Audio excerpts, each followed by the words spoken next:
Hola, hola, todo muy bien, gracias a Dios. Muchísimas Conmigo en gracias cabina, por la oportunidad. conmigo en cabina, soy Susana Gotró, está Esteban Delgado, José Luis Mendoza y claro, Eddie Alcántara.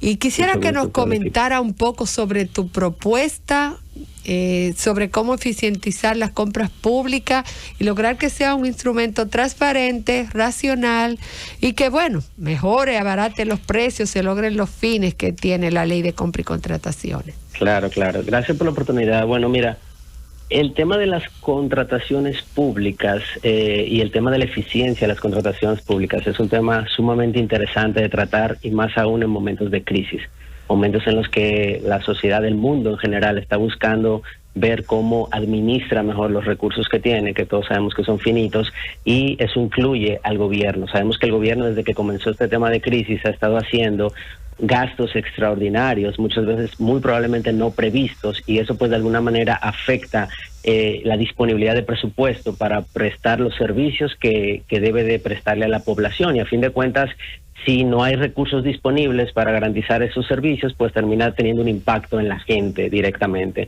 Entonces creo que es muy oportuno y muy necesario que hablemos acerca de la eficiencia de las compras, y más incluso sabiendo nosotros de que ya se ha hablado de una reforma fiscal también que precisamente va orientada a ese tema de recaudar más fondos. Entonces yo siempre he creído que el primer paso siempre tiene que ser tratar de ver cómo puedo hacer mejor lo que estoy haciendo actualmente, cómo puedo eficientizar las cosas.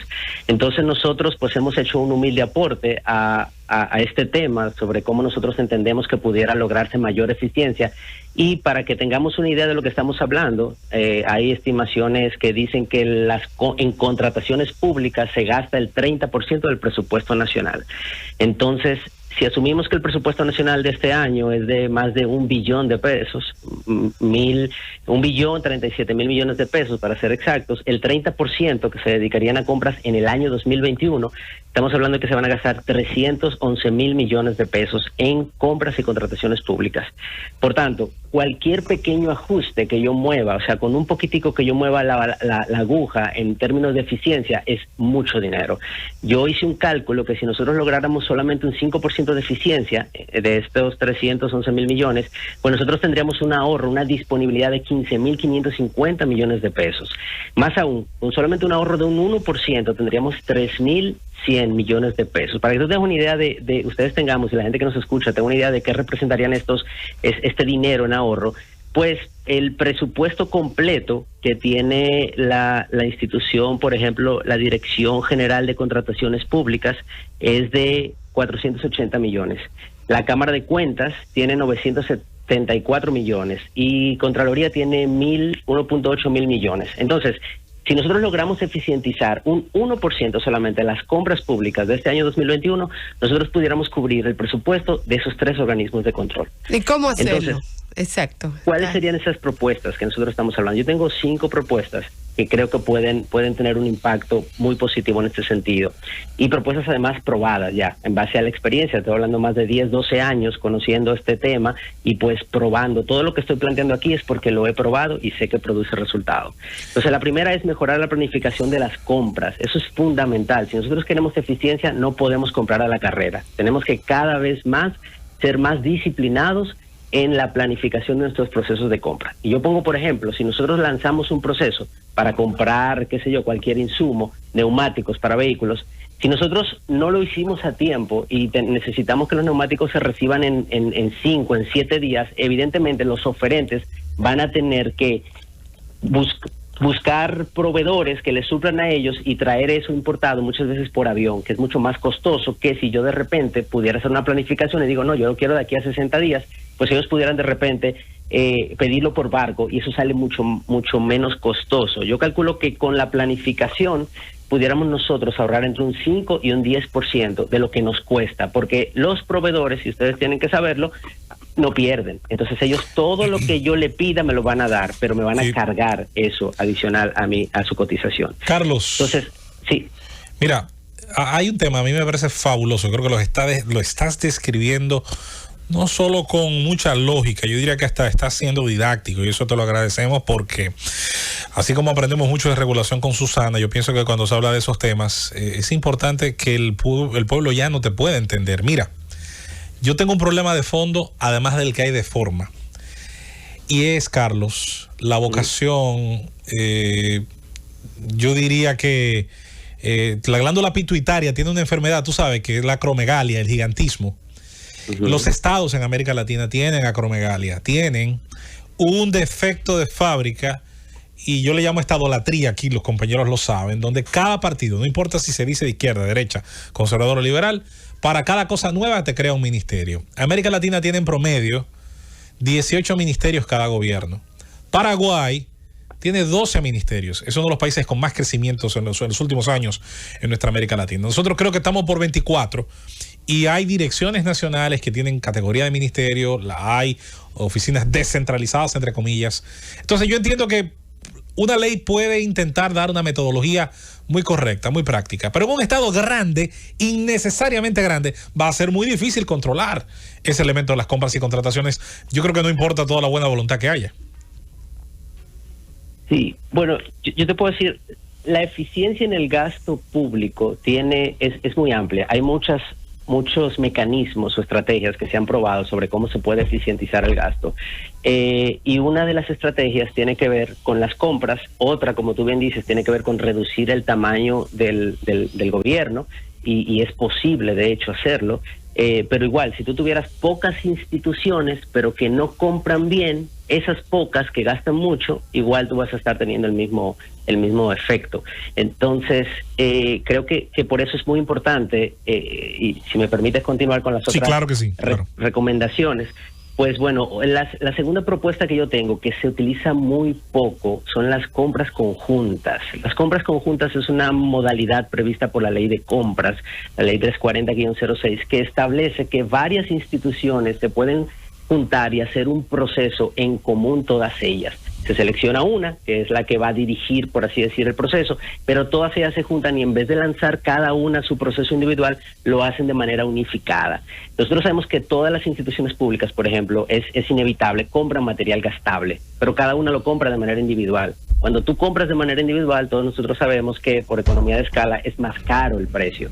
Entonces, de repente, esta modalidad prevista en la ley, que se utiliza muy poco, también pudiera traernos resultados que yo calculo entre un 10 y 20%. Pudiéramos ahorrarnos si identificamos todos esos bienes que todas las instituciones los compran, y en vez de que cada quien haga su proceso particular, que a veces tú entras al portal transaccional y tú ves que una subió un proceso de material gastable hoy, pero a los 10 minutos lo subió otra. O sea, si Barranco, eso, danos la 3, porque como tenemos poco tiempo, quiero que puedas decir todas las propuestas.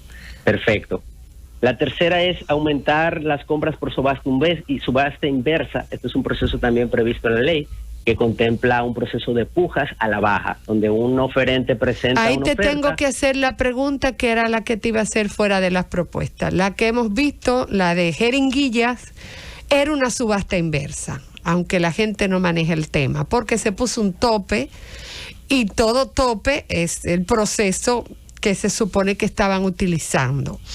¿Qué conoces de este proceso de subasta inversa que casi no se usa o no se llama por su nombre en las instituciones públicas? No, lo que pasa es que poner un monto estimado se hace en todos los procesos, no solo en subasta inversa, en licitación pública, en licitación restringida, comparación de precios. ¿Un tope? ¿Se pone un monto tope? Estimado. Sí, se supone que es un tope, termina siendo un tope porque la ley prohíbe adjudicar por encima del precio del mercado. Entonces, cuando tú estableces como institución cuál es el precio de mercado, tu precio de referencia, se supone que tú estás prohibido por ley adjudicar algo por encima de eso, o sea que termina siendo un tope. Si Barranco, el precio de referencia sé que en todos los procesos se pone, pero cuando se pone un precio tope, se supone que se está eligiendo subasta inversa, ¿o no? Bueno, una cosa es el precio referencia del mercado y otra cuando te digo no voy a pagar más de ahí. Se supone que la puja tiene que ser hacia la baja. sí, bueno, si realmente se manejó como proceso de subasta inversa, es así. Se pone un precio tope, se lanzan las pujas y empiezan los oferentes a presentar ofertas hacia la baja. Y al final se cierra la subasta y se adjudica el bien que presentó la oferta más baja. Yo no estoy tan seguro, no lo he escuchado en ninguna de las reseñas de la prensa, que esto haya sido un proceso de subasta inversa, pero vuelvo y digo, cualquier proceso se pone un precio de referencia y en teoría se supone que esto debe ser mi tope máximo por el hecho de que se supone que ese es el precio de mercado y estoy impedido por ley de adjudicar más caro. Una pregunta brevemente, Sí. yo sé que te faltan 2 propuestas. Como dice Susana, estamos cortos de tiempo. Yo pregunto, independientemente de las propuestas que usted está haciendo y las que quedan por hacer, yo espero que dentro de ello usted haya colocado el tema de que la eficientización de esas compras se produzca a través de una vigilancia correcta desde el Estado, del gobierno central, porque también si tú desde el gobierno central coloca a alguien que se va a encargar de un tema con cierta responsabilidad, se evita todo eso, de comprar en conjunto, de comprar por su VAT, digo yo. Totalmente. Totalmente. Yo, de hecho, yo me voy más lejos. Yo he probado, mi experiencia me ha permitido comprobar que la medida más efectiva para que el Estado se sujete, el Estado se sujete, es la visión ni siquiera del mismo Estado, la supervisión de la ciudadanía, el involucramiento, la participación de la gente, el preguntar de la gente. Entonces, yo creo que la sociedad dominicana de hoy en día, afortunadamente, creo que va hacia ese camino, hacia un camino de cuestionar más, de preguntar más, de objetar más. Y creo que estos son caminos buenos. Creo que también ayer veía yo algo que lanzó Compras y Contrataciones, un portal súper completo, con mucha información sobre los procesos. Todo eso está ahí y es buenísimo, pero si la gente no lo empieza a consultar y a exigir que haya rendición de cuentas en base a eso, creo que eso no será suficiente. Sin duda, el Estado es responsable y para eso tienen los mecanismos, los 4 mecanismos que establece la Constitución de control.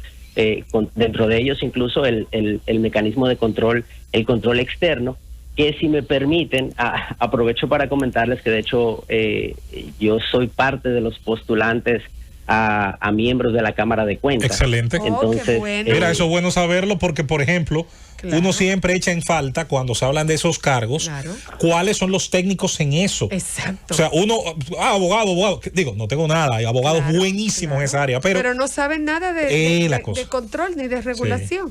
Merecía Sí. entonces Qué bueno. la 4ª propuesta. la 4ª propuesta es reducir los tiempos de pago.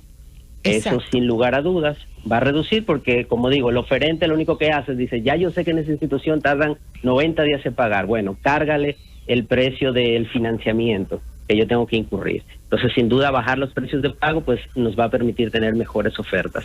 Y finalmente, la otra es priorizar el principio de eficiencia. ¿Qué significa el principio de eficiencia? Esto es el primer principio que establece la ley de Claro. compras y contrataciones y dice que yo solamente como institución tengo que enfocarme en adjudicar aquellos bienes, comprar aquellos bienes que mejor satisfagan el Los interés fines, general, exacto. sin pensar en otros valores, por ejemplo, el valor asociado a la marca, como yo lo digo. De repente una marca de una computadora que nosotros conocemos, no la voy a mencionar, pero hay una marca de computadora que nosotros sabemos que da estatus, que a la gente le gusta Claro. porque transmite como que cierto nivel de estatus, pero en el Estado no es necesario proyectar eso. Simplemente yo necesito una computadora que me haga la función de manera eficiente. Utility, Entonces, exactamente. cuando yo prefiero y pago más caro por comprar un bien Una de este licencia tipo, también. las licencias, el licenciamiento, Claro. nosotros pagamos cientos de millones de pesos todos los años renovando licencias cuando de repente hay software software de código libre. De hecho, Uruguay tiene un proyecto donde Claro. todo el gobierno utiliza software de código libre que ellos mismos desarrollan y lo ponen gratuitamente a disposición de las instituciones. Nosotros Barranco, ¿cuál preguntemos- es tu estudios? Háblame un Yo poco soy de... abogado Ajá. y tengo una maestría también en Derecho del Trabajo y Seguridad Social y también pues tengo varios estudios sobre compras, transparencia.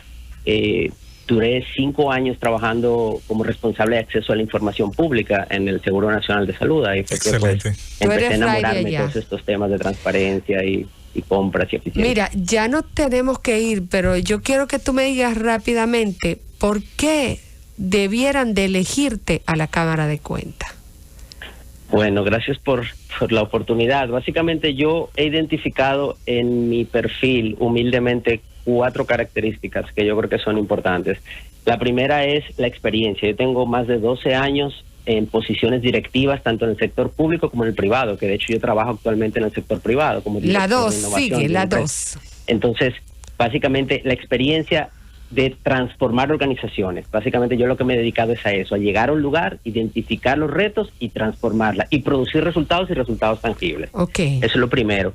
Lo segundo que yo he podido identificar básicamente es el hecho de mi independencia partidista. Yo nunca en mi vida he estado en un mitin político. De hecho, me cuesta trabajo pensar en que voy a volver al gobierno, lamentablemente, porque yo sé la diferencia que hay entre el sector privado y el público, pero yo creo que yo no me puedo quedar simplemente escribiendo en Twitter. Si yo tengo la competencia, la experiencia, la capacidad, la voluntad, la valentía, la independencia y sé que puedo hacer algo por mi país, entonces estoy dispuesto a servir esos 2-4 años que se necesiten para hacer lo que sea necesario. Entonces eso es lo segundo, la independencia partidista. Lo tercero que yo diría es el conocimiento profundo de la operatividad administrativa del Estado. Nosotros sabemos que la mayoría de riesgos de olvídate, corrupción, ya eso no tienes ni que explicarlo, eso se explica solo. Sigue. Sí. Y finalmente lo que yo diría es la honestidad probada. En mi ejercicio público yo he administrado recursos y la verdad es que por la gracia de Dios he pensado en honrarlo a él primero y pues de esa manera he tenido, gracias a él, una gestión que ha sido reconocida por la transparencia. Nosotros recibimos reconocimiento, incluso cuando estaba en Senasa, de participación ciudadana y transparencia internacional, reconocimientos por los altos estándares de calidad, de transparencia, perdón, que habíamos logrado. Entonces, básicamente me he caracterizado por la gracia que Dios me ha Bueno, yo concedido creo de que tener. te ha oído el país y un poquito más allá, que tú eres un excelente candidato. Ojalá tengamos suerte de que pueda ser elegido. Y ya yo lo tengo en mi lista gente, para promoverlo. Mira, lo conocí Muchísimas simplemente por las redes sociales. Muchas gracias, Carlos Barranco, Excelente. abogado Muchísimas especialista en compra y aspirante a la Cámara de Cuentas, que viene a cuento que hay que elegir, involucrarse en el momento ahora de la elección de la Cámara de Cuentas para que no nos hagan cuentos después. Vamos a la pausa y volvemos.